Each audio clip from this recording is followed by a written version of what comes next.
আল্লাহ তার ইবাদতের ঘোষণা দেওয়ার পরে পরেই দুইজন মানুষের দাম বর্ণনা করেছেন। আমি সেই দুইজন মানুষের দাম নিয়ে একটু আলোচনা করার চেষ্টা করব। আল্লাহ বলেন, ওয়াকাদা রাব্বুকা আল্লা তা'বুদু ইল্লা ইয়াহু ওয়া বিল ওয়ালিদাইনি ইহসানা। পৃথিবীর মানুষ যদি আরশে আজিমের নিচে, জমিনের উপরে, কিংবা আরশে আজিমের বাহিরে, কিংবা জমিনের নিচে, নবমণ্ডল, ভূমণ্ডল, পৃথিবীর সমস্ত সীমানার কাঁটাতার পেরিয়ে যদি তুমি বসবাস করো, এরপরেও যদি ইবাদত করো, আমারই করতে হবে। কারণ লা ইলাহা ইল্লাল্লাহ বলে তুমি সাক্ষ্য দিয়েছো আমি আল্লাহ ছাড়া ইবাদতের উপযুক্ত আর কেউ নয়। আওয়াজ দিয়ে বলুন ঠিক কিনা? আমার ইবাদত করার পরে পৃথিবীর মধ্যে, আল্লাহর জমিনের উপরে, আল্লাহর আরশে আজিমের নিচে আমি আল্লাহ এবং আমার বিশ্ব নবীর পরে যদি কোনো মানুষকে মর্যাদার চেয়ারে তোমরা বসাতে চাও, মর্যাদার আসনে বসাতে চাও, দুধের পেয়ালা যদি পান করতে চাও, কারো পা যদি টিপারও তোমার ইচ্ছে হয়, কারো মাথা থেকে যদি পাকা চুল এনে দিতে ইচ্ছে হয়, আল্লাহ বলেন আল্লাহ তা'বুদু ইল্লা ইয়াহু ওয়া বিল ওয়ালিদাইনি ইহসানা। সেই মানুষটাই হচ্ছে তোমার বাবা এবং মা। আওয়াজ দিয়ে বলুন সুবহানাল্লাহ। তাহলে আল্লাহর ইবাদত করার পর আমাদেরকে সবচেয়ে বেশি মর্যাদা দিতে হবে বিশ্বনবীর পরে পিতামাতাকে। নাকি কোনো সন্দেহ আছে? নাকি কোনো হক্কানি পীরকে? নাকি কোনো ভণ্ড পীরকে? নাকি কোনো মাজারিকে? নাকি কোনো বাজারিকে? নাকি কোনো গাজাখুরকে যদি মর্যাদার আসনে বসাতেই হয় আল্লাহ এবং তার নবীর পরে, সেটা হচ্ছে আমার বাবা মা। আওয়াজ দিয়ে বলুন কথা ঠিক কিনা? আল্লাহ বলে দিয়েছেন আল্লাহ তা'বুদু ইল্লা ইয়াহু ওয়া বিল ওয়ালিদাইনি ইহসানা ইম্মা ইয়াবলুগান্না ইনদাকাল কিবারা আহাদুহুমা আও কিলাহুমা। আর মর্যাদার আসনে যখন তোমরা তাদেরকে বসাবে, আর তোমাদের জীবন দশায় যদি তারা বার্ধক্যে উপনীত হয়, তাদের মধ্যে দুইজন কিংবা একজন, আহাদুহুমা আও কিলাহুমা ফালা তাকুল লাহুমা উফফিউ।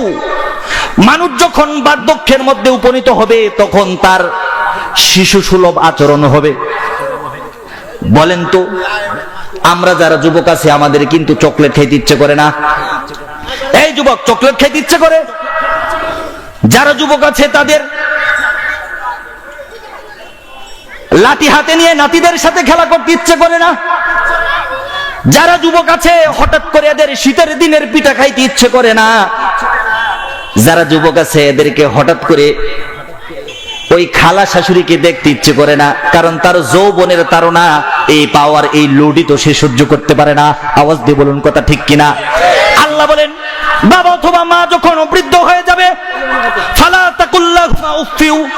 এমন কোন আচরণ বাবা তোমার করতে পারে, কিংবা এমন কোন আচরণ তোমার মা তোমার সাথে করতে পারে, সাবধান সাবধান। তোমার মা যত ধরনের আচরণ তোমার সাথে করুক, তুমি শব্দও বলতে পারবে না। আওয়াজ দিয়ে বলুন কথা ঠিক কিনা? সহজে বুঝার জন্য একটা উদাহরণ দিচ্ছি। ধরুন আপনি এক মায়ের একটা সন্তান, নিজে রোজগার করেছেন, নিজে কামাই করেছেন, আপনার টাকার উপার্জিত টাকা দিয়ে 500 টাকার একটা রুই মাছ কিনেছেন। আপনার একটা বোন আছে, আপনার বোনের ছেলে বেড়াইতে আসছে, আপনার ছেলেও খাইতে বসছে। এখন যে রুই মাছের মাথাটা আপনার ছেলের দাদি আর আপনার ভাগিনার নানি, আপনার মা। আওয়াজ দিয়ে বলুন কথা ঠিক কিনা? কিন্তু নানীদের অবস্থাটা হচ্ছে নিজের সন্তানের পাতে, সন্তানের পাতে, অর্থাৎ ছেলের ঘরে নাতির পাতে ছোট মাছ দিয়ে মেয়ের ঘরে নাতির পাতের মধ্যে, প্লেটের মধ্যে একটু বড়টা দিতে পারে। আওয়াজ দিয়ে বলুন কথা ঠিক কিনা? তোমার টাকার রুই মাছ কিনে, তোমার টাকার মাছের মাথা তোমার সন্তানকে না দিয়ে তোমার বোনের সন্তানকে দিতে পারে। আল্লাহ বলেন ফালা তাকুল লাহুমা উফফিউ। তখন তুমি শব্দ বলতে পারবা না। আওয়াজ দিয়ে বলুন কথা ঠিক কিনা? ফালা তাকুল লাহুমা উফফিউ ওয়ালা তানহারহুমা ওয়া কুল লাহুমা কাওলান কারীমা। শব্দ তো বলতে পারবা না। ওয়ালা তানহারহুমা, তাদেরকে ধমক দিয়ে, তাদেরকে বচ্চনার সাথে, তাদেরকে তীক্ষার সাথে, তাদেরকে মস্কারার সাথে কোনো কথা বলতে পারবা না। বুঝতে পেরেছেন? আপনি একটা লুঙ্গি কিনেছেন, এসে বাবাকে বলতেছেন এই যে নেন লুঙ্গি, গত ঈদেও না একটা দিলাম, 2 মাস যাইতে না যাইতে লুঙ্গি কেমনে ছিঁড়ে? আল্লাহ বলেন এই কথাটা তুই বলতে দেরি, আর আমার আরশে আজিম থেকে বান্দা তোর উপর গজব নাজিল হতে দেরি না। বাবার সাথে এরকম কথা বলা যাবে? বাবার সাথে এরকম কথা বলা যাবে? ফালা তাকুল্লাহুমা উফফি ওয়ালা তানহারহুমা ওয়া কুল্লাহুমা কাওলান কারীমা। তাহলে তাদের সাথে যখন তোমার কথা বলার প্রয়োজন পড়বে, ওয়া কুল্লাহুমা কাওলান কারীমা, তাদের সাথে তুমি কারিমের সাথে, আজমতের সাথে, মুহাব্বতের সাথে, বিনয়ের সাথে মাথাকে ঝুঁকিয়ে দিয়ে আস্তে আস্তে কথা বলবে। এমন আস্তে আস্তে কথা বলবে যেন তোমার বাবা আর তোমার মা কোনদিন তোমার কাছ থেকে কোনো বেয়াদবি ধরা না পড়ে। আওয়াজ দিয়ে বলুন সুবহানাল্লাহ। ভাইরা আমার, বন্ধুরা আমার, আজকে সমাজের মধ্যে পিতামাতার মর্যাদা, পিতামাতার শান, পিতামাতার সম্মান আছে দূরের কথা। আজকে সমাজের মধ্যে আমরা অনেক জায়গায় দেখেছি নিজের সন্তান তার জন্মদাতা পিতাকে মারধর করছে, ঠিক না? আপনাদের এলাকায় হয়তো নেই। ঢাকার সৌখিপুরে একজন বৃদ্ধ বাবা একটা অপরাধ করেছে। সে যত বড় অপরাধ করুক, সে জেনা করুক, কিংবা বৃদ্ধ বয়সে একজন মেয়েকে, একজন মহিলাকে বিবাহ করুক, আপনার কাছে অপরাধ হতে পারে। এই বিচার করার দায়িত্ব আপনার হাতে আল্লাহ দেন নাই। আওয়াজ দিয়ে বলুন কথা ঠিক কিনা? আর বিবাহ করা তো এমনিই জায়েজ, এটা তো কোনো খারাপ কাজও নয়। কিন্তু খারাপ কাজ করেও যদি কোনো মহিলার সাথে মেলামেশা করে, এই বিচারটা আপনি করার মতো কোনো অধিকার রাখেন না। আওয়াজ দিয়ে বলুন কথা ঠিক কিনা? আমাদের কিছু গ্রাম্য মাতাব্বর আছে, আমাদের সমাজের মধ্যে কিছু গ্রামের সালিশের মাতাব্বর আছে। এরা যখন বিচার করে রাত্রে ঘুমিয়ে ঘুমিয়ে চিন্তা করে সকালে কার পক্ষে কথা বলবে, ছেলের পক্ষে বলবে নাকি বাবার পক্ষে বলবে। শেষ পর্যন্ত চিন্তা ভাবনা করে দেখে বাবার চাইতে সন্তানের পাল্লাটা ভারী, বাবার চাইতে সন্তানের সম্মান আর সন্তানের টাকা বেশি। সেহেতু বাবার পক্ষে কথা না বলে মাতাব্বরেরা সন্তানের পক্ষেই কথা বলছে। আওয়াজ দিয়ে বলুন কথা ঠিক কিনা? সৌখিপুরের ঘটনাটা আমি দেখেছি। বাবা অপরাধ করেছে, গ্রামের মাতাব্বরেরা সন্তানের হাতে লাঠি তুলে দিয়েছে, বলেছে তোমার বাবা অপরাধ করেছে বৃদ্ধ বয়সে, এর বিচার আমরা করতে চাই না, এর বিচারটা তুমিই করো। সন্তান হাতের মধ্যে লাঠিতে সমস্ত মানুষের অপকৌশলে, সমস্ত মানুষের বিভিন্ন রকমের কান পরাতে রেগে মেগে তেজে টকবগ হয়ে নিজের সমস্ত শক্তিটা হাতের মধ্যে এনে ওই লাঠি দ্বারা বাবাকে 100 পিটন দেয়। বাবাটা হাও মাও করে কান্না শুরু করে, বাবার লুঙ্গিটা পর্যন্ত খুলে যায়। বাবা সন্তানের 2টা পা ধরে বলে, বাবা আমাকে মাফ করে দে, আমাকে মাফ করে দে, আমাকে আর মারিস না, আমাকে আর মারিস না। নিষ্ঠুর সন্তানের তখনও হুঁশ হয় নাই, মারতে আছে। আল্লাহর কসম করে বলি, এই ছেলে যদি তার জীবনের মধ্যে 1000 কোটি রাকাত নফল নামাজ আর 100 বার হজরে আসওয়াদ পাথর যদি সে তোয়াফ করে, আল্লাহর কসম করে বলি এই বান্দার দ্বারা ইবাদত হতে পারে, কিন্তু এই ইবাদতের উসিলা করে জান্নাত কখনো পেতে পারে না। জান্নাত পাওয়া যাবে না। কেন জান্নাত পাওয়া যাবে? আল্লাহ রাসূল সাল্লাল্লাহু আলাইহি ওয়াসাল্লামের কাছে একজন সাহাবী এসে হযরতে মুআবিয়া ইবনে জাহামা রাদিয়াল্লাহু তাআলা আনহু এসে বলেন, ইয়া রাসূলুল্লাহ, ইয়া হাবিবাল্লাহ, আমি জিহাদের ময়দানে যেতে চাই। আল্লাহর নবী বলেন, ওই ব্যক্তি এসে বলেন, আমি জিহাদের ময়দানে যেতে চাই। আপনি কি বলেন? নবী করিম সাল্লাল্লাহু আলাইহি ওয়াসাল্লাম বলেন, আলাকা মিন উম্মিন, তুমি জিহাদের ময়দানে যেতে চাও, তোমার ঘরে কি তোমার মা আছে? লোকটা এসে বলেন, হ্যাঁ নাম, আমার ঘরে মা আছে। আল্লাহর নবী বলেন, আলজিমহা, জিহাদের ময়দানে যেতে হবে না, মায়ের পায়ের কাছে যাও। জিহাদের ময়দানে গিয়ে শাহাদাত বরণ করলে তোমার যেই মর্তবা হবে, তোমার অসুস্থ মায়ের যদি তুমি সেবা করো, শুশ্রূষা করো, আমি আল্লাহর নবী ঘোষণা করে দিলাম জিহাদের ময়দানের শাহাদাতের সওয়াব তুমি ঘরে বসেই পেতে পারো। আওয়াজ দিয়ে বলুন সুবহানাল্লাহ। শুধু তাই নয়, বিশ্ব নবী, দয়ের নবী, মায়ের নবী, প্যারে নবী, মাহবুবে নবী, সরদার নবী, আকাই নামদার, তাজদারে মদিনা ঘোষণা করে দিলেন জান্নাত তুমি খোঁজো। আমি আল্লাহর নবী বলে দিলাম ইন্নাল জান্নাতা ইনদার রিজলিহা, ইন্নাল জান্নাতা তাহতার রিজলিহা। যেই জান্নাত তুমি জিহাদের ময়দানে খুঁজতেছো সাহাবী, বাবা মায়ের সেবা করো, মায়ের সেবা করো, আমি আল্লাহর নবী ঘোষণা করে দিলাম ওই জান্নাত, আমি বিশ্ব নবী বলে দিলাম ওই জান্নাত তোমার মায়ের পায়ের নিচে রয়েছে। আওয়াজ দিয়ে বলুন কথা ঠিক কিনা? ভাইরা আমার, বন্ধুরা আমার, আমি আপনাদেরকে পিতামাতার মর্যাদা সম্পর্কে কি বলবো? হযরতে আবু হুরায়রা রাদিয়াল্লাহু তাআলা আনহু বলেন, যা রাজুলুন ইলা রাসূলিল্লাহি সাল্লাল্লাহু আলাইহি ওয়াসাল্লাম, একজন সাহাবী আল্লাহর রাসূলের কাছে এসে জিজ্ঞেস করেন, ইয়া রাসূলুল্লাহ, ইয়া হাবিবাল্লাহ, এই পৃথিবীর মধ্যে, এই দুনিয়ার মধ্যে, সমস্ত মানুষের মধ্যে আমি কাকে বেশি সম্মান করব? আল্লাহর নবী বলেন ক্বালা উম্মুকা। লোকটা আবার বলেন ক্বালা সুম্মা মান, এরপরে আমি কাকে মর্যাদা দিব? আল্লাহর নবী বলেন ক্বালা উম্মুকা। লোকটা আবার বলেন এরপরে কাকে বেশি মর্যাদা দিব?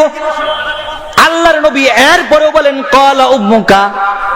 চতুর্থবারের সময় আল্লাহর নবীর কাছে বলেন ক্বালা সুম্মা মান। আল্লাহর নবী বলেন ক্বালা আবুকা। আওয়াজ দিয়ে বলুন সুবহানাল্লাহ। তাহলে বিশ্ব নবীর কাছে জৈনিক সাহাবী এসে যখন জিজ্ঞেস করলো এই পৃথিবীর মধ্যে আমার কাছে মর্যাদার পাত্র কে? আল্লাহর নবী বলেছেন তোমার মা, তোমার মা, তোমার মা। চতুর্থবারের সময় বলেছে তোমার বাবা। আওয়াজ দিয়ে বলুন সুবহানাল্লাহ। আল্লাহর নবী সাল্লাল্লাহু আলাইহি ওয়াসাল্লাম মায়ের মর্যাদা তিনবার কেন বর্ণনা করেছেন? হাদিসের মধ্যে আল্লাহর নবী মায়ের নাম কেন তিনবার নিয়েছেন? হযরতে ইবনে বাতাল রহমাতুল্লাহি আলাইহি এর একটা ব্যাখ্যা দিয়েছেন। এর একটা ব্যাখ্যা হচ্ছে, উনি বলেছেন মা সন্তানের জন্য এমন তিনটা কষ্ট করে, পৃথিবীর কোন মানুষ তার সন্তানের জন্য এই তিনটা কষ্ট করে না। আওয়াজ দিয়ে বলুন কথা ঠিক কিনা?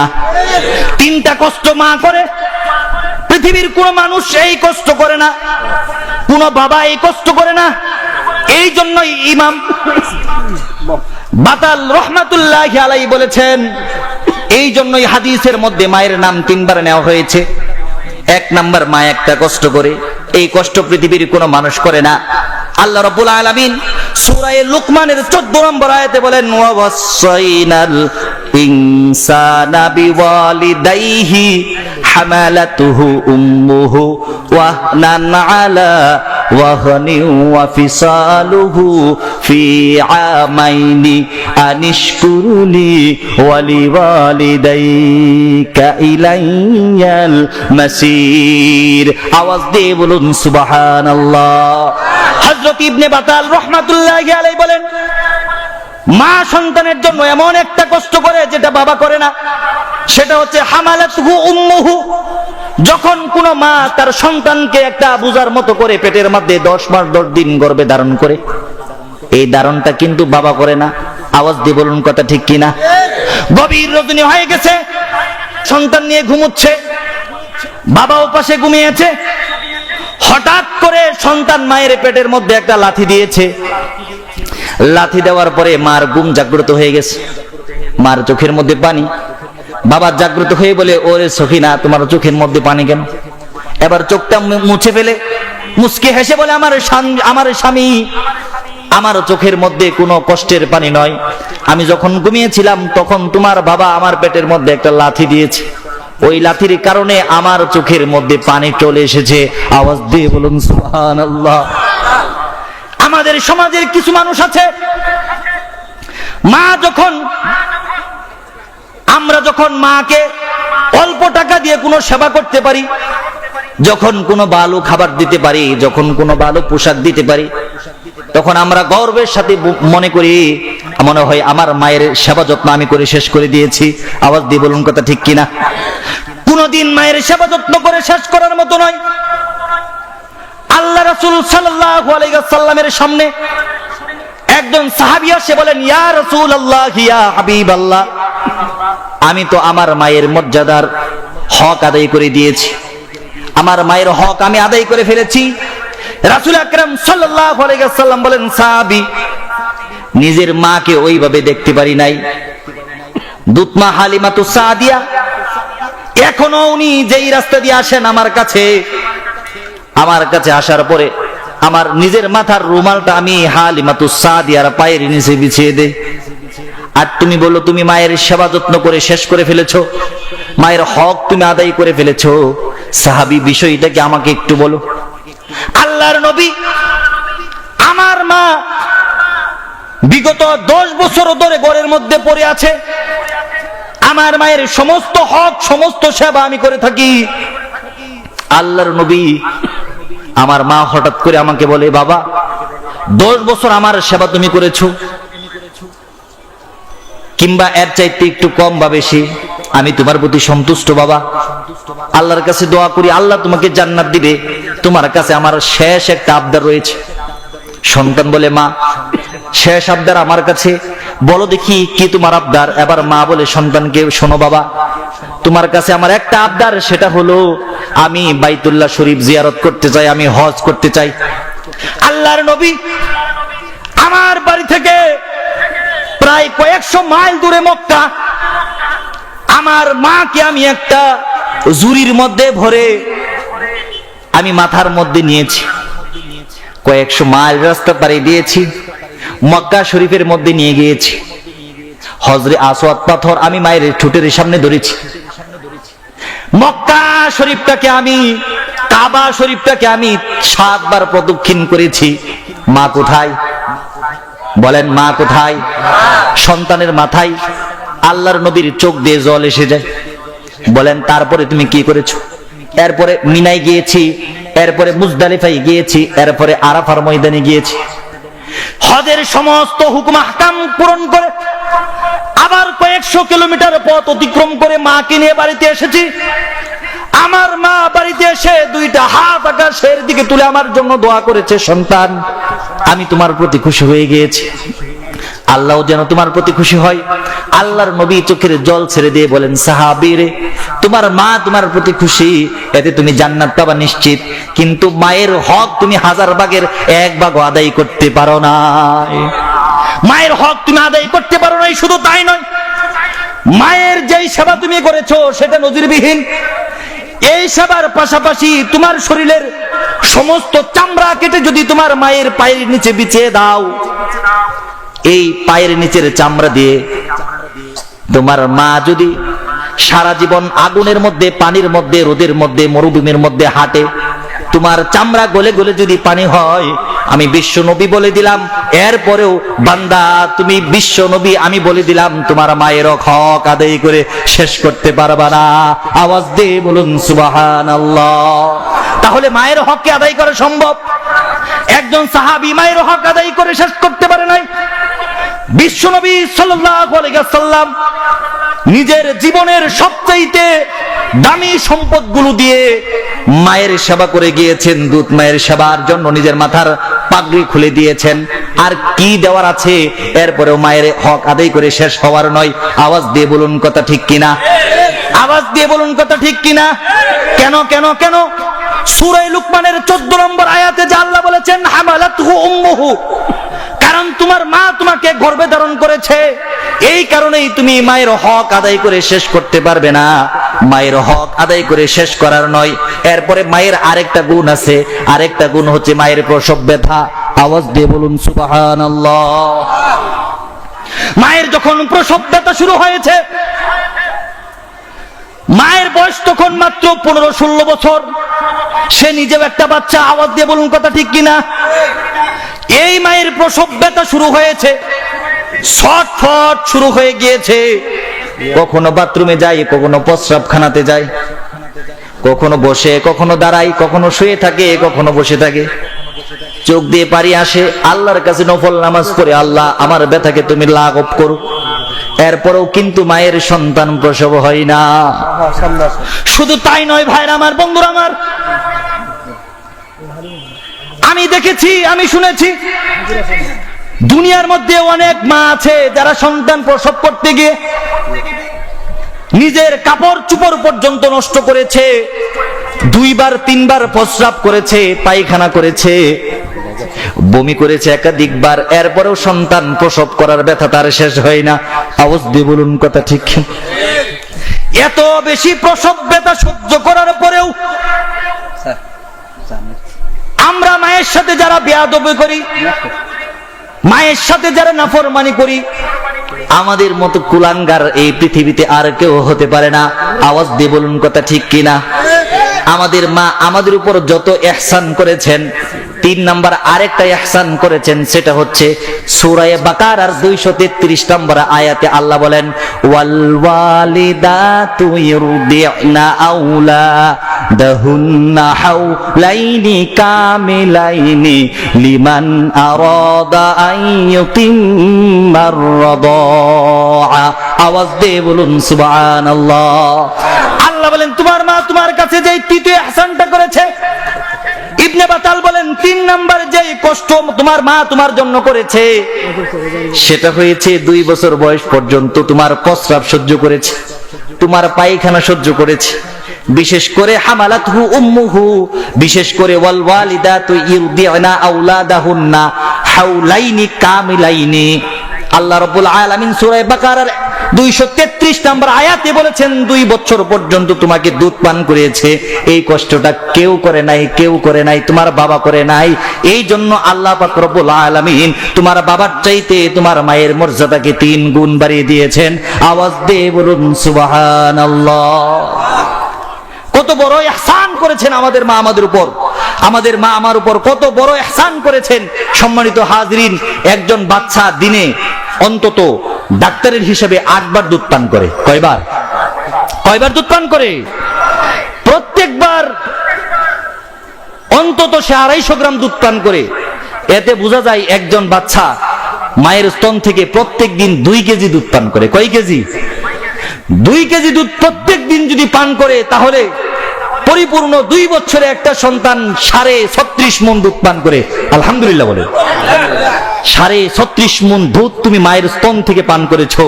এই মুসলমান, কলিজার মধ্যে হাত রেখে বলতে পারবা 36.5 মণ দুধ মাকে খাওয়াইছো? দূরের কথা, 36.5 কেজি দুধ খাইয়েছো মাকে, এই কথা বলতে পারবা?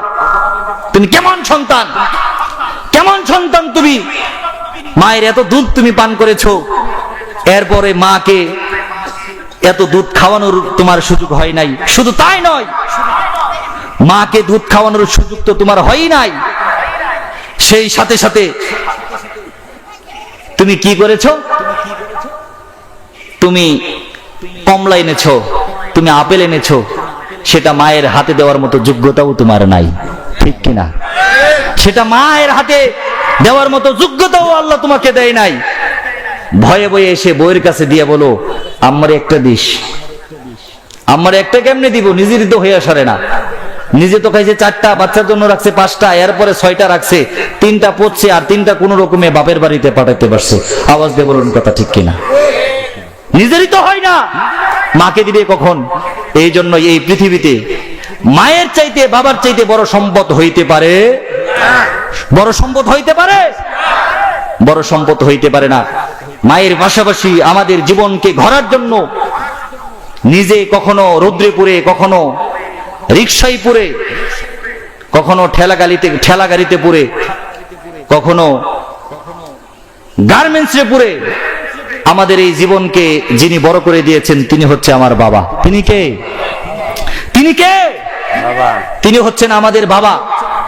আর আমাদের সমাজের মধ্যে আমাদের বাবাদের যে কি অবস্থা সেটা আল্লাহ পাক ভালো জানেন। বাবাকে তো মর্যাদা আমরা দেই না, কিন্তু বাবা একজন ছেলেকে সুস্থ রাখার জন্য বাবা কত চেষ্টা করে। বাবা 5 টাকা দিয়ে পান কিনে খাই না যে আমার সন্তান মাদ্রাসায় পড়ালেখা করতেছে, তার টাকার প্রয়োজন। বাবা 10 টাকা রিক্সা ভাড়া দিয়ে বাড়িতে আসে না বাজার নিয়ে, আমার সন্তান ভার্সিটিতে পড়ালেখা করে, তার টাকার প্রয়োজন, ঠিক না? কিন্তু আমরা বাবার সেই কষ্টের মর্যাদা একেবারেই রাখি না।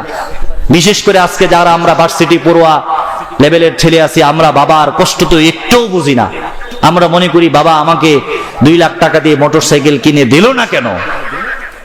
আমরা মনে করি বাবা আমাকে ল্যাপটপ কিনে দিল না কেন? কিন্তু বাবা চিন্তা করে 2 লক্ষ টাকা দিয়ে মোটরসাইকেল কিনে দেব, আমার তো একটু পরিশ্রমের টাকা যাবে, কিন্তু এই মোটরসাইকেল দেওয়ার পরে যদি আমার সন্তানের অ্যাক্সিডেন্ট হয়ে যায়, আমার সন্তান ইন্তেকাল করে, তাহলে যেন আমার জীবনটাই চলে যাবে। আওয়াজ দিয়ে বলুন কথা ঠিক কিনা? বাবা চিন্তা করে আমি যেই অ্যান্ড্রয়েড ফোন কিনে দেব, আমি যেই ল্যাপটপ কিনে দেব, আমার তো মাত্র শরীরের ঘাম যাবে আর কিছু টাকা যাবে, কিন্তু এই মোবাইল কিনে দেওয়ার পরে যদি কোনো নর্তকী মেয়ের সাথে, কোনো ছোট ঘরের মেয়ের সাথে ফোনে কথা বলতে বলতে সাক্ষী ছাড়া কাজে অফিসে গিয়ে কিংবা কোনো পার্কের ঢালে বসে বিয়ে করে, তাহলে আমার যেন জীবন যাবে। আওয়াজ দিয়ে বলুন কথা ঠিক কিনা? আমাদের সমাজের যুবক ছেলেরা বুঝে না। আমি আপনাদেরকে একটা ঘটনা শোনাতে চাই। ইয়াহইয়া নামে একটা ছেলে, বিশ্ববিদ্যালয় পড়ুয়া একটা ছেলে, উনি বলেন আমি বাবাকে ফোন করেছি, বাবা আমাদের ভার্সিটি থেকে আমরা কক্সবাজার সফরে যাব, আমার 10,000 টাকার প্রয়োজন। বাবা ফোনে আমাকে না করেছে, না তোমার সফরে যাওয়া হবে না। মনক্ষুণ্ণ হয়ে বাড়িতে আসলাম। বাড়িতে আসার পরে মাকে বলেছি, মা আমার বন্ধু যাবে, বান্ধবী যাবে, আমার টিচার যাবে, আমার শিক্ষিকা যাবে, সব মানুষ মিলে কক্সবাজারে যাবে। মা আমি যদি কক্সবাজারে না যাই তাহলে আমার সম্মান নষ্ট হবে, মানুষে মনে করবে আমি গরিব ঘরের ছেলে, আমার মনে হয় বাবার কোনো টাকা নেই। মা গো তুমি আব্বাকে একটু বুঝিও যেন আমার 10,000 টাকার ব্যবস্থা করে দে। বলেন তো আমরা যখন বাবার কাছে কিছু চাই, মার মারফতেই তো কিন্তু চাই, ঠিক না? কারণ নরম জায়গা তো, মাদেরকে নরম বানিয়েছেন কে? আল্লাহ নরম বানিয়ে দিয়েছে। এবার মা রাত্রে ঘুমানোর সময় আমার বাবাকে কানে কানে বলে, ও ইয়াহইয়ার বাবা, ছেলেটা কক্সবাজারে যেতে চায়, 10,000 টাকার আবদার করেছে, ছেলের জন্য কত লক্ষ লক্ষ টাকা খরচ করেছো, 10,000 টাকা দেও না, ছেলেটা একটু মজা করে আসুক, একটু ঘুরে আসুক। ছেলের বাবা বলে ঠিক আছে টাকা দেব নি। আগামীকাল 2 তারিখ ছেলেকে এসে বলে, বাবা তোমার কক্সবাজারে যাওয়া রেডি, কোনো সমস্যা নেই, 5 তারিখে তোমরা যাচ্ছ, 4 তারিখে এসে আমি তোমাদেরকে টাকা দিব। আজকে 2 তারিখ, আমি 3 দিনের নেশাবে যাচ্ছি বাবা, আমার যে কাপড়ের দোকান আছে দোকানের মধ্যে 2টা কর্মচারী আছে, তুমি তো কখনো ব্যবসায়ী বসো না, আমি তোমাকে বসতেও বলি না, বাবারে এই 3টা দিন তুমি দোকানদারি করো, আমি নেশাব থেকে এসেই তোমাকে 10,000 টাকা দিব। এমন ঘটনা কি আমাদের সমাজে ঘটে না? ছেলে তো মহা খুশি, 10,000 টাকা দিবে, নিজের বান্ধবীকে নিয়ে কোনো হোটেলে পেলে, সুযোগ পেলে হোটেলে বাগ বসাবে। আওয়াজ দিয়ে বলুন কথা ঠিক কিনা? যদি সুযোগ পাই বান্ধবীকে নিয়ে সমুদ্র সৈকতের মধ্যে, উত্তাল ঢেউয়ের মধ্যে নিজের যৌবনের স্বাদ মেটানোর চেষ্টা করবে। ছেলে তো মহা খুশি, দুমদাম মনে মনে লাফালাফি করে, আর দোকানের মধ্যে গিয়ে বসে, ক্যাশের মধ্যে গিয়ে বসে, ক্যাশের মধ্যে যখন গিয়ে বসে একটা কাস্টমার আসে, আসার পরে বলতেছে, ভাই আমাকে কিছু শার্ট দেখান। ছেলে ইয়াহইয়া বলে, দোকানদারের মধ্যে যেহেতু বসে পড়েছি, শার্টগুলো আমার কাছে, আমি হাত বাড়িয়ে শার্টগুলো দিলাম। 1টা 2টা 3টা 4টা 5টা 10টা প্রায় 20টা শার্ট আমি ক্রেতাকে দেখালাম। আমার 20টা শার্ট দেখার পরে মুখটা মলিন করে দিয়ে বলে, ভাই পছন্দ হয় নাই। ছেলেটা বলে, সাথে সাথে দেখি আমার মাথার মধ্যে রক্ত চেপে গেছে। বুঝে থাকতে বলুন, যুবক মানুষ, পরে ভার্সিটিতে, এরপরে মাত্র জীবনের প্রথম একজন কাস্টমারে 20টা শার্ট দেখাইছে। এই শার্ট যদি পছন্দ না হয়, ছেলের মেজাজ কি ঠিক থাকার কথা? ছেলের মেজাজ গরম হয়ে গিয়েছে। শার্ট কিনতে আসছেন, শার্ট কিনবেন, পাশের কর্মচারী এসে কানে কানে বলে, ভাই চাচাজান বারবার বলে গিয়েছে দোকানদারের কাস্টমার হচ্ছে দোকানের রহমত। আমরা বলি লক্ষ্মী, বলে নাউজুবিল্লাহ, এটা হিন্দু সম্প্রদায়ের আলোচনা, আমরা লক্ষ্মী বলবো না, আমরা বলবো রহমত, আল্লাহর রহমত। 1 একজন কাস্টমার ব্যবসায়ীর জন্য রহমত। চাচা যান বলেছে কাস্টমারের সাথে খারাপ আচরণ করা যাবে না। ছেলেটা বলেন ঠিক আছে, ভুল হয়ে গিয়েছে। এরপরে লোকটা চলে গেল রাগান্বিত হয়ে। এরপরে আরেকজন কাস্টমার আসছে, গার্লফ্রেন্ড নিয়ে আসছে। এখন চিন্তা করেন, বলে জামা দেখান, দেখাইলাম জামা। এরপরে বলেন পাখি জামা দেখান, আমি তো পাখি জামা চিনি না ভালো করে। ছেলেটারে বললাম দে পাখি জামা, এরপরে দিল পাখি জামা। এরপরে বলে আরেকটু দামের মধ্যে দেখান, এরপরে আরেকটু দামের মধ্যে। এরপরে বলে আরেকটু উন্নত মানের দেখান, এরপরে আরেকটু উন্নত মানের। এরপরে বলে আরেকটু দামের মধ্যে দেখান। আমার মাথার মধ্যে রক্ত উঠে গেল। আমি বললাম মিয়া গার্লফ্রেন্ড নিয়ে দোকানে আসছো মার্কেট করতে নাকি মজা করতে আসছো? ফাইজদামি করো, দোকান থেকে বের হয়ে যাও।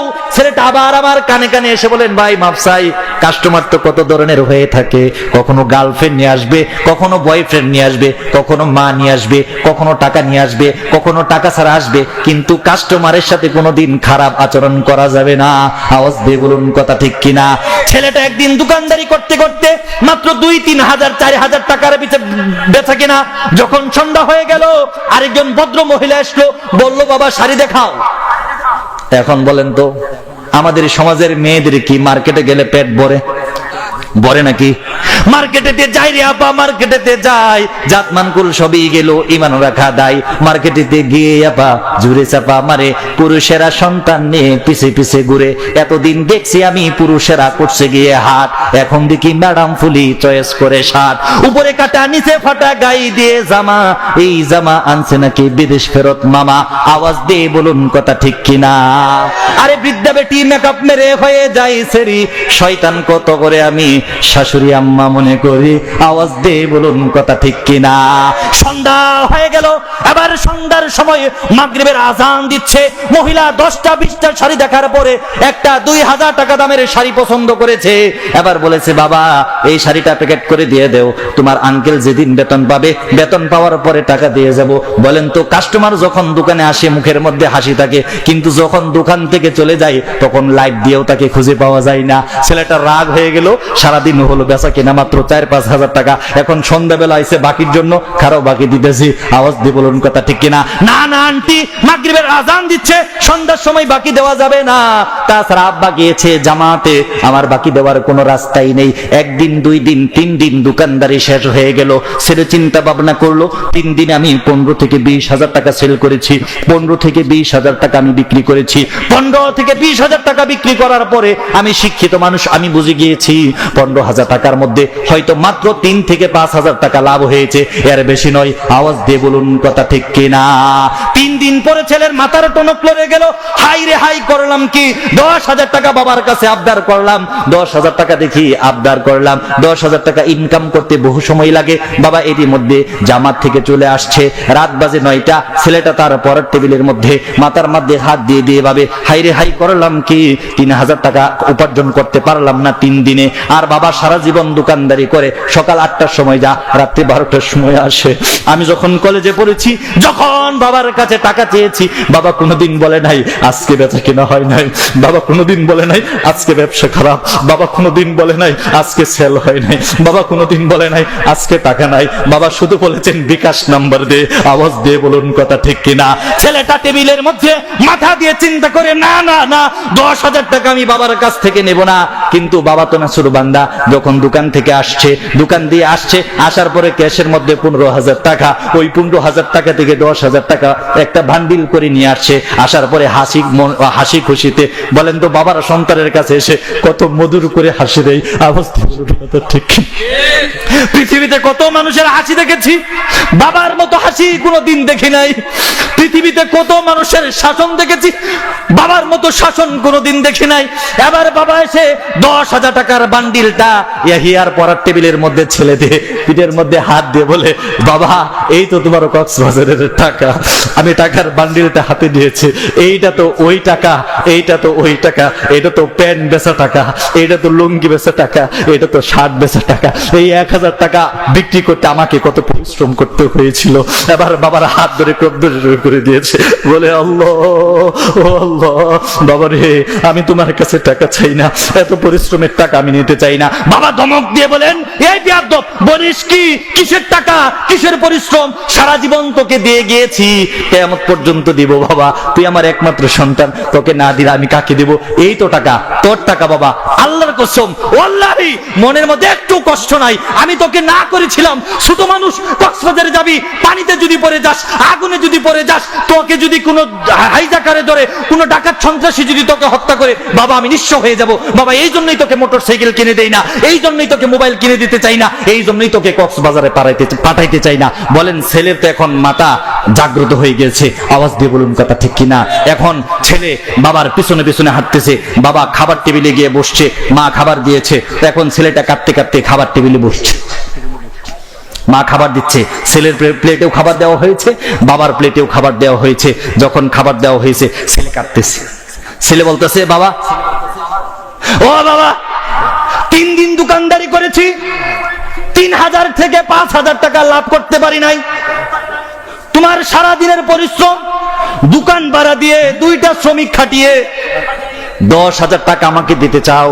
এই 10,000 টাকা নিয়ে আমি ফুর্তি করতে চাই না, সমুদ্রের উত্তাল তরঙ্গ দেখে আমি 10,000 টাকা নষ্ট করে দিতে চাই না। বাবা, তোমার পায়ে পড়ি, আমি কক্সবাজারে যাব না, আমি কক্সবাজারে যাব না, আমাকে মাফ করে দাও। এখন বাবা ওই টেবিলের মধ্যে বসে, আপনারা বুঝে থাকলে বলুন, বাবা যদি কোনোদিন কান্না করে, তাহলে কিন্তু কান্না করতে লজ্জা পাই, যত কষ্টই হোক পুরুষ মানুষের, বউয়ের সামনে কাঁদে না, মায়ের সাথে কান্দে না, সন্তানের সামনেও কাঁদতে চাই না। এখন বাবা খাবার টেবিলের মধ্যে বসে চোখ দিয়ে জল আসে, আর স্ত্রীকে ডেকে বলে, ও আমার প্রাণপ্রিয় স্ত্রী, আজকে তরকারির মধ্যে জাল বেশি হয়ে গেছে, জাজ বেশি হয়ে গেছে, জাজের কারণে আমার চোখের মধ্যে পানি চলে এসেছে। আওয়াজ দিয়ে বলুন কথা ঠিক কিনা? বুঝে থাকলে বলুন, এই যে চোখ দিয়ে জল গড়িয়ে পড়ে, এটা কি জাহাজের পানি নাকি কলিজা ফেটা, কলিজার আত্মরাত, কলিজার রক্ত ক্ষরণ হয়ে চোখ দিয়ে জল আসে? আর বাবা চিন্তা করে ছেলেটাকে ছোট করে আস্তে আস্তে বড় করলাম, গাড়ির মধ্যে নিয়ে ঘুরলাম, স্কুলে পড়াইলাম, কলেজে পড়াইলাম, ভার্সিটি পড়াইলাম, হাইরে কি সর্বনাশ, দোকানের মধ্যে যদি না দিতাম আমার এই ছেলের পড়ালেখাটা নষ্ট হইতো না। আওয়াজ দিয়ে বলুন কথা ঠিক কিনা?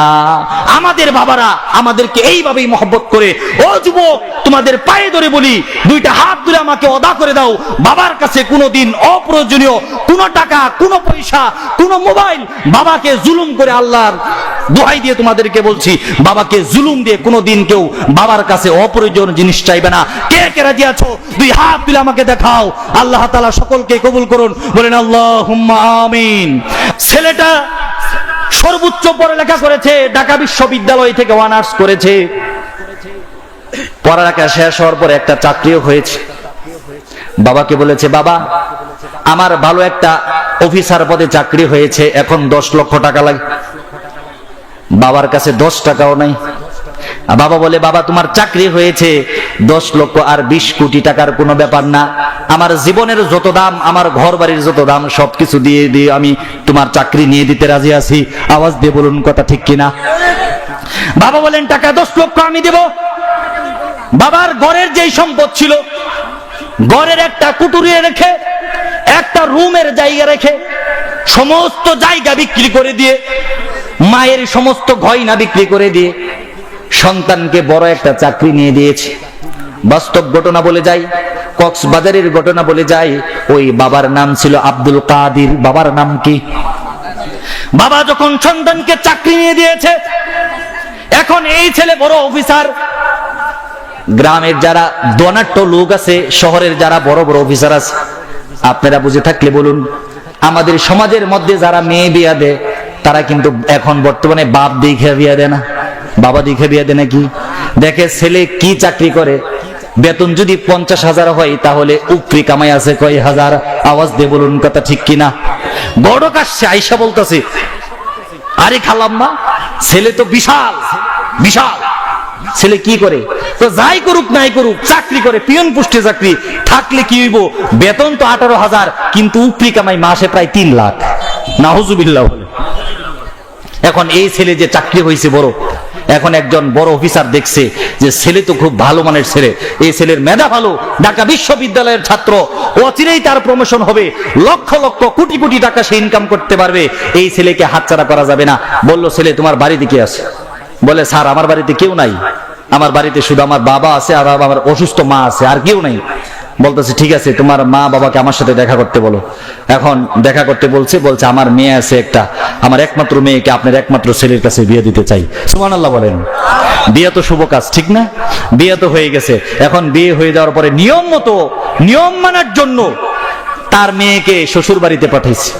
এখন মেয়েকে যখন শ্বশুর বাড়িতে পাঠানো হয়েছে, এখন এই যে গ্রামের আমাদের মায়েরা যারা আছে, বয়স 60 বছর, ডায়াবেটিসের রোগী, এরা ভালো করে ব্লাউজ পরতে পারে না। বলেন কথা সত্য কিনা? ভালো করে পেটিকুট পরতে পারে না, ভালো করে কাপড় পরতে পারে না। এরপরে রাত্রে যখন ঘুমায় সারা রাত শুধু কাশে আর কাশে। অসুস্থ মানুষ কি করবে? সন্তান ছোট থেকে মাকে অসুস্থ দেখেছে, সন্তানের খারাপ লাগে না? একটা কুটিরের মধ্যে যখন এক পাশে তার ছেলে এবং তার বউ ঘুমায়, আর এই পাশে যখন শাশুড়ি কাশি দেয়, আস্তে আস্তে জামাইয়ের কানের মধ্যে 1 দিন 2 দিন 3 দিন কান পরা তেল পরা দিতে থাকে। বলে তুমি গ্রাজুয়েট, তুমি ভালো স্টুডেন্ট, ভালো চাকরি করো, আমিও শিক্ষিত, চলো ঢাকা চলে যাই, তুমিও চাকরি করবে আমিও চাকরি করব, বাবা মার জন্য মাসে মাসে টাকা পাঠাইবা, সমস্যাটা কি? 1 দিন 2 দিন 3 দিন এরকম দিন অতিক্রম হওয়ার পর ছেলের মনটা আস্তে আস্তে নরম হয়ে গেল। ছেলে চিন্তা করে আমার বউ তো আমাকে খারাপ কোনো যুক্তি দেয় নাই, আমরা যদি ঢাকা চলে যাই ইনকাম হবো বেশি, বাবা মার জন্য কিছু টাকা পাঠিয়ে দেব। বাবাকে যখন একদিন এসে বলে বাবা আমার শ্বশুর আমাদেরকে ফ্ল্যাট দিবে, শ্বশুরের ফ্ল্যাট থেকে আমিও চাকরি করব, তোমার বউ মাও চাকরি করবে। বাবা ক্রন্দন করে বলে বাবারে তোমাকে পড়ালেখা করিয়েছি, তুমি চাকরি করো, এতে আমার কোনো কিছু যায় আসে। তুমি যদি রিক্সাও চালাও এতে আমার কোনো কিছু যায় আসে। তোমার অসুস্থ মা তোমাকে যদি খুঁজে আর তোমাকে যদি না পায়, তোমার মায়ের কান্নাটা আমাকে বড় কষ্ট দিবে। ছেলে যত বড় অফিসার হোক, ছেলে যত বড় বক্তা হোক, ছেলে যত বড় আলেম হোক, নাম ধরে ডাকবেন না। আপনারা হয়তো আমাকে হুজুর বলে ডাকবেন, বাংলাদেশের সমস্ত মানুষ হয়তো আমাকে নাম ধরে ডাকবে না, হুজুর বলে ডাকবে, কিন্তু মা কিন্তু আমাকে হুজুর বলে ডাকবে না, বরং নাম ধরেই ডাকবে। আর যদি কোনো ভুল করি প্রয়োজন বোধে আমাকে থাপ্পড় দিতেও মা বাবা দ্বিধাবোধ করবে না। আওয়াজ দিয়ে বলুন কথা ঠিক কিনা? ছেলেটা যখন বউকে নিয়ে ঢাকা ফ্ল্যাটের মধ্যে এসে পাড়ি জমায়, ঢাকা এসে যখন পাড়ি জমায়, এখন ধীরে ধীরে তাদের ইনকাম সোর্স বাড়তে থাকে। আস্তে আস্তে তার স্ত্রী বলে ইনকাম তো হয়েছে, বাবার ফ্ল্যাটের মধ্যে থাকি, একটা ফ্ল্যাট কিনতে হবে, বাড়িতে টাকা পাঠানো বন্ধ করো। আওয়াজ দিয়ে বলুন কথা ঠিক কিনা? এরকম ঘটনা ঘটে কি ঘটে না? আস্তে আস্তে বলে মায়ের ওষুধের জন্য টাকা পাঠাতে হবে না। 1 বছর 2 বছর 3 বছর 5 বছর যখন অতিক্রম করে দিয়েছে, বাবা তো আগে রিক্সা চালাতো, এখন 1 টাকাও পাঠাই না, কিন্তু গ্রামের সবাই জানে ছেলে বড় গ্রাজুয়েট, ছেলে বড় চাকরি করে। এখন চিন্তা করে আমি যদি এখন আবার রিক্সার প্যান্ডেলের মধ্যে হাত রাখি, যদি রিক্সার মাথার মধ্যে আমি হাত দেই, আমি যদি আবার রিক্সা চালাই, আমার সন্তানের বদনাম হয়ে যাবে। মানুষ বলবে তোমার সন্তান এত বড় অফিসার, তাহলে আবার রিক্সা চালাও কেন? আওয়াজ দিয়ে বলুন কথা ঠিক কিনা? গভীর রজনী যখন হয়ে যায়, পৃথিবীর সমস্ত মাখলুকাত যখন ঘুমিয়ে পড়ে, পশু পাখিগুলো যখন ঘুমিয়ে পড়ে, মানুষগুলো যখন ঘুমিয়ে পড়ে, শীতের কুয়াশার মধ্যে প্রায় 80 বছর বয়সের বৃদ্ধ বাবা 70 বছর বয়সের মায়ের সেবার জন্য, চিকিৎসার টাকার জন্য গভীর রজনীতে মাফলার দিয়ে মুখটা বেঁধে অল্প করে রিক্সা চালাই। রিক্সা চালিয়ে 2 কেজি চাল 1 কেজি ডাল আর স্ত্রীর জন্য ঔষধ নিয়ে বাড়িতে ফিরে, এভাবেই তাদের জীবন যাপন চলে। আর গ্রামের মানুষেরা জিজ্ঞেস করে তোমার ছেলে কি তোমার জন্য টাকা পাঠাই না? হ্যাঁ টাকা পাঠাই, ছেলে ঢাকা ফ্ল্যাট কিনেছে, ছেলে ভালো আছে, ছেলে খোঁজ খবর নিচ্ছে, কোনো অসুবিধা নাই, আমাদের জীবন তো শেষ, আর কয়দিনই বা বাঁচবো। আওয়াজ দিয়ে বলুন কথা ঠিক কিনা? বাবা মা হচ্ছে এমন একটা সম্পদ, বাবা মা হচ্ছে ভালোবাসার এমন একটা পাহাড়, যেখানে কুদাল দিয়ে কাটলে, যেখান দিয়ে দাও দিয়ে কাটলে, যেখান থেকে হাত দিয়ে কাটলে, যেখান থেকে পা দিয়ে কাটলে, যেখান থেকে হামুগুড়ি দিয়ে নিলে, যেখানে খামসা দিয়ে নিলে, যেখানে কামড় দিয়ে নিলে, এই ভালোবাসা কোনোদিন শেষ হয় না। আওয়াজ দিয়ে বলুন কথা ঠিক কিনা? গভীর রজনী হয়ে গেছে, 1 বছর 2 বছর 3 বছর 5 বছর পরে সন্তানের টনক লড়লো। দেখলাম বাবা বৃদ্ধ, 75 বছর বয়স বাবাকে রেখে এসেছি, মায়ের বয়স তখন ছিল 65 65 বছর, মা তো বৃদ্ধ, মা তো 5 বছর যাবত অ্যালার্জির রোগী, মা তো হাঁপানির রোগী, মা তো ডায়াবেটিসের রোগী। মনে হয় বাবা মারা গেছে, মনে হয় মা মারা গেছে। স্ত্রীকে বলে, শুনো আমাদের গ্রামের মধ্যে অল্প একটু জমি আছে, আমি কিছু টাকা নিয়ে যাই, মনে হয় বাবা মা মারা গেছে, বাবা মার কবরটা দেখতে খুব ইচ্ছে করে। স্ত্রী বলে, ঠিক আছে, 5 বছর হয়ে গেছে, বুড়া বুড়ি তো অবশ্যই মারা গেছে, যাও এলাকা থেকে বেরিয়ে আসো। ওই ছেলেটা ঢাকা থেকে কক্সবাজারে গিয়ে পৌঁছে যায়। রাত তখন গভীর, রাত 2টা বাজে, শীতের কুয়াশা, অন্ধকার, আমাবস্যার অন্ধকার, আর এক পাশে কুয়াশার অন্ধকার, আমাবস্যার অন্ধকার আর কুয়াশার অন্ধকার যখন একাকিত্ব হয়ে যায়, ওই বাবা তো রিক্সা নিয়ে তখনই বের হয়। আওয়াজ দিয়ে বলুন কথা ঠিক কিনা? বাবা রিক্সা নিয়ে বের হয়েছে, ছেলেটা বাস থেকে নেমেছে, বাস থেকে নেমে দেখে বাস স্ট্যান্ডের মধ্যে কেউ নাই, একটা কুকুরও নাই। ওই রিক্সাওয়ালাকে ডাক দেয়, ও চাচা যাবেন নাকি আব্দুল কাদেরের বাড়িতে? আওয়াজ দিয়ে বলুন কথা ঠিক কিনা? বাবা তো এমন একটা সম্পদ, উনি জানেন এই আওয়াজটা অন্য কারো না, এই আওয়াজটা পৃথিবীর কোনো মানুষের সাথে মেলে না। এই আওয়াজটা সে আওয়াজ যে 2 বছর বয়সে আবার গাড়ির মধ্যে বলতো, বাবা এটা কি? আমি বলতাম কাক। বলতো, বাবা কাক কি? আমি বলতাম কাক কালো। বলতো, বাবা কালো কি? আমি বলতাম কালো মাথার চুলের মতো। এরকম প্রশ্ন করতে করতে আমাকে তখন বিরক্ত করতো। এই কণ্ঠটা তো সেই কণ্ঠ যেই কণ্ঠ মাঝে মাঝে ফোন করতো, বলতো, বাবা আমার কলেজের সময় হয়ে গিয়েছে, আমার মাসের বেতন দিতে হবে, আমার বোর্ডিং এর টাকা দিতে হবে, এই বিকাশ নাম্বার, আমাকে টাকা পাঠিয়ে দেও। ওই বাবা সন্তানকে চিনতে আর ভুল করলো না। আওয়াজ দিয়ে বলুন কথা ঠিক কিনা? এই সমাজের মধ্যে যারা ঋণ দেয় তারা কিন্তু কখনো বলে যায় না, কিন্তু যে ঋণ নেই সে কিন্তু অন্য রাস্তা দিয়ে চলাফেরা করে। বাবা তো সারা জীবন এই সন্তানকে শুধু ঋণ দিয়েছে।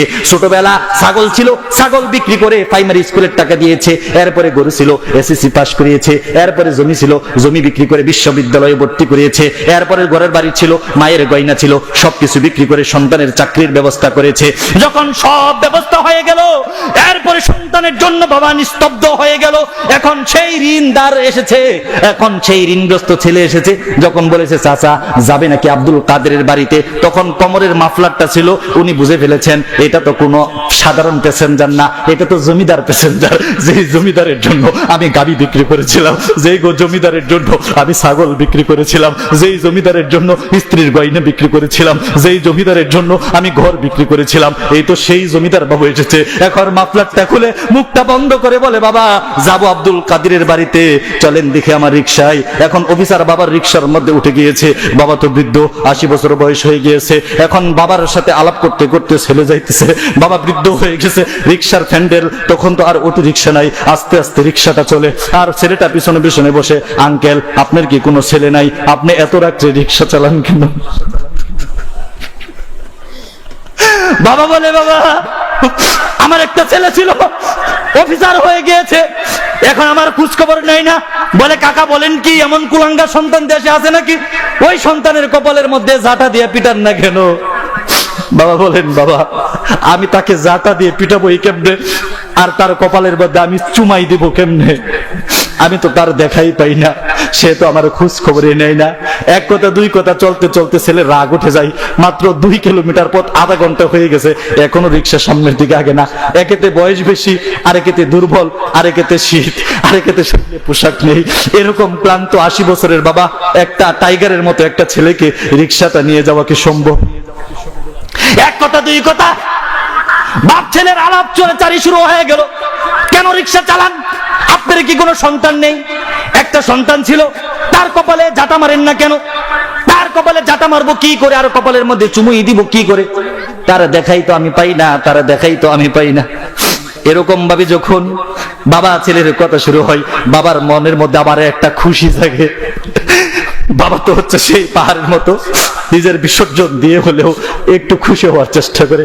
বাবা চিন্তা করে, আমার বউটা কাঁদে প্রত্যেক দিন ছেলের নাম ধরে ধরে, প্রত্যেক দিন নামাজ পড়ে ছেলের জন্য আল্লাহর কাছে মুনাজাত করে, প্রত্যেক শবে বরাতে ফকির মিসকিনকে খাওয়ায়, প্রত্যেক রমজানে মসজিদে ইফতার দেয় যেন সন্তান ভালো থাকে। আজকে তো সন্তান চলে এসেছে, আমার স্ত্রী হয়তো সন্তানকে দেখবে। এক কথা দুই কথা, আধা ঘন্টা হয়ে গেল, বাবা রিক্সা নিয়ে উঠতে পারে না। এবার বাবা যখন আস্তে করে বাড়ির কাছে চলে এসেছে, বাড়ির সামনে একটা উঁচা ব্রিজ ছিল। এখন উচ্চ ব্রিজের সামনে গিয়ে বলতেছে, চাচা আমারে নামাই দেন, আপনার মতো বুড়া মানুষের রিক্সার মধ্যে আমি চড়বো না। এটা বলে পায়ের সুটা এরকম ভাবে তুলে আস্তে করে বাবার কোমরের মধ্যে একটা লাথি মেরেছে। বাবার কোমরের মধ্যে লাথি মারার পরে বাবা রিকশা থেকে পড়ে গিয়েছে, রিকশা থেকে পড়ে গিয়ে মাথার মাফলারটা খুলে দিয়েছে, বলেছে কুলাঙ্গার তোমার মতো সন্তান জন্ম দেওয়ার কারণে আজকে আমাকে 80 বছর বয়সে রিকশা চালাতে হয়, আর আমার স্ত্রী 70 বছর বয়সে ডায়াবেটিসের রোগী হয়ে ঘরে দুকে দুকে কুকরি কুকরি কেঁদে কেঁদে মরে। তোমার মতো কুলাঙ্গার সন্তান না হলে আমার কপালে এত খারাপ কিছু হতো না। ভাইরা আমার, বন্ধুরা আমার, সংক্ষিপ্তে শেষ করে দিচ্ছি। এবার ছেলে বাবার পায়ে ধরেছে, বাবা সুন্দরী স্ত্রীর পিছনে পড়ে শাশুড়ির কান পরাতে, শ্বশুরের কান পরাতে, শ্বশুরের কান পরাতে তোমাদেরকে বলে গিয়েছিলাম, বাবা তুমি তো আমার সেই বাবা, আমাকে ছোটবেলা তুমি বিড়াল চিনিয়েছো, আমাকে ছোটবেলা তুমি কুকুর চিনিয়েছো। আমার মনে আছে প্রাইমারি স্কুলে টাকা দেওয়ার জন্য ছাগল বিক্রি করেছিলা, তুমি আমাকে কলেজের টাকা দেওয়ার জন্য গাবি বিক্রি করেছিলা, বিশ্ববিদ্যালয়ের জন্য চাকরির জন্য তুমি জমিন বিক্রি করেছিলা। আমাকে মাফ করে দাও, আমাকে জলদি মায়ের কাছে নিয়ে যাও, চলো চলো তোমার মায়ের কাছে চলো। আব্দুল কাদের সাহেব বলেন, যখন সন্তানকে নিয়ে আমি দরজার মধ্যে উপস্থিত হয়ে গেলাম, রাত বাজে 3টা, ঘর থেকে 2 জন মহিলা বের হয়ে আসলো। মহিলা এসে বলতেছে, কাদের সাহেব তোমার বউ আর নাই। আবার সন্তানটা জমিনে পড়ে অজ্ঞান হয়ে যায়। বলেন কি, আমার মা নাই মানে তুমি কে? তোমাকে চিনি না। আবার কাদের সাহেব কাঁদতে কাঁদতে বলতেছে, ও মহিলারা রে, 80 বছর বয়সে যে স্ত্রীর ডাল জোগাড় করার জন্য, চাল জোগাড় করার জন্য, ঔষধ জোগাড় করার জন্য, আমি স্ত্রীকে সেবা শুশ্রূষা করার জন্য 80 বছর বয়সে রিকশা চালাচ্ছি, ওই স্ত্রী ইন্তেকালের সময় আমার ব্যাপারে কি বলে গেল? এবার মহিলারা কেঁদে কেঁদে বলে, কাদের সাহেব আপনার ব্যাপারে কিছু বলে যাই নাই তো কার ব্যাপারে বলে গিয়েছে? কার ব্যাপারে বলে গিয়েছে? মরার সময় কার কথা বললো? এবার মহিলাগুলো কাঁদতে কাঁদতে কাঁদতে বলে, আপনাদের নাকি একটা সন্তান আছে, ছেলেটা নাকি ঢাকায় থাকে। এবার ছেলে তো সামনে দাঁড়ানোই আছে। এবার ওই মহিলারা বলতেছে, আপনার স্ত্রী বলে গিয়েছে আমার স্বামীকে বলবে আমার সন্তান যতক্ষণ পর্যন্ত আমার সামনে না আসবে ততক্ষণ পর্যন্ত 1 ফোঁটা পানি আমি মুখের মধ্যে দেব না। আওয়াজ দিয়ে বলুন সুবহানাল্লাহ। আপনার স্ত্রী পানির পিপাসায় 1 ফোঁটা পানিও মুখে দেয় নাই, পানি মুখে না দিন ইন্তেকাল করেছে। আর তার শেষ কথাটা ছিল, আবার সন্তানকে আমি দেখে মরতে পারলাম না, আমার সন্তান যদি কোনোদিন বাড়িতে আসে, আমার সন্তানকে যেন কোনোদিন খালি হাতে ফিরে না দেওয়া হয়, আমার সন্তানকে মাফ করে দিয়ে আমার সন্তানকে যেন আপনি বুকের মধ্যে জড়িয়ে নেন। আওয়াজ দিয়ে বলুন সুবহানাল্লাহ। এবার পুরুষ কেঁদে কেঁদে বলতেছে, হাই রে আমার স্ত্রী, তোমার জন্য 80 বছর বয়সে রিকশা চালাইলাম, বৃদ্ধ বয়সে আমাকে কিছু বলে গেল না, সন্তানের জন্য মৃত্যুর সময় মুখের মধ্যে পানিটাও নিলা না, একেই বুঝি মা বলে? এটাই বুঝি মা, এটাই বুঝি মা, এটাই বুঝি মা? বলেন আল্লাহু আকবার। এটাই হচ্ছে মা। মুহতারাম হাজরিন, আমি আপনাদেরকে পরিসমাপ্তির কথা বলে যেতে চাই। মেহমান চলে এসেছেন। আজকে আমাদের সমাজে পিতামাতার বেইজ্জতি হচ্ছে, সেটা একদিক দিয়ে, আরেক দিক দিয়ে ইসলামকে ধূলিসাৎ করে দেওয়ার জন্য, বাংলার জমিন থেকে ইসলাম নামক বৃক্ষকে কেটে ফেলার জন্য গোটা পৃথিবীর নাস্তিক রাম আর বাম একই নৌকার মধ্যে উঠে পড়েছে। আওয়াজ দিয়ে বলুন কথা ঠিক কিনা? আজকে ইসলামকে ধূলিসাৎ করে দেওয়ার জন্য নাস্তিক কখনো কখনো কখনো যুবক হচ্ছে, কখনো কখনো বৃদ্ধ হচ্ছে, কখনো কখনো গণজাগরণ মঞ্চ তৈরি করছে, কখনো কখনো মুক্তিযুদ্ধ নামে মঞ্চ তৈরি করে ফেলে বাংলাদেশ থেকে ইসলাম নামক বৃক্ষকে চিরতরে কেটে ফেলার মতো দুঃসাহস করছে। আওয়াজ দিয়ে বলুন কথা ঠিক কিনা?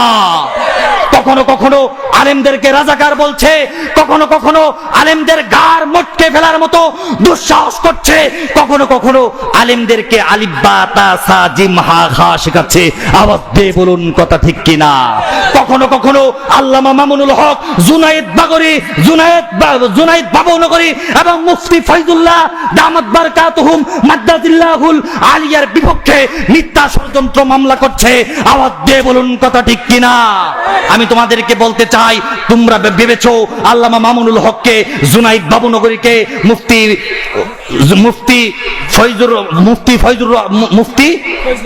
ফয়জুল হককে তোমরা মিথ্যা মামলা দিয়ে তোমরা তোমাদের মজলিসে হাসানাতে পৌঁছে যাবা। এত সহজ নয়, এত সহজ নয়। আওয়াজ দিয়ে বলুন কথা ঠিক কিনা? আল্লাহ রাসূল সাল্লাল্লাহু আলাইহি ওয়াসাল্লামের বদরের যুদ্ধে যাচ্ছি, আমি শেষ করে দিচ্ছি। একজন মহিলা এসেছে, মাত্র 3 মাসের শিশু নিয়ে। কয় মাসের শিশু নিয়ে? 3 মাসের শিশু নিয়ে এসে বলেন, আল্লাহর নবী 3 মাসের শিশুটা আপনার কুলে তুলে দিলাম, জিহাদের ময়দানে নিয়ে যান। আল্লাহর নবী বলেন, 3 মাসের শিশু নিয়ে আমি বদরের জিহাদে গিয়ে কি করব আমাকে একটু বুঝিয়ে বলো। এবার মহিলা বলেন, আল্লাহর নবী, এই শিশুটাকে আমি আপনাকে জিহাদের ময়দানে নিয়ে যুদ্ধ করার জন্য দেই নাই।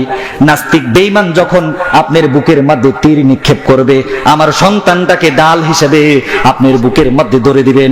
আওয়াজ দিয়ে বলুন সুবহানাল্লাহ।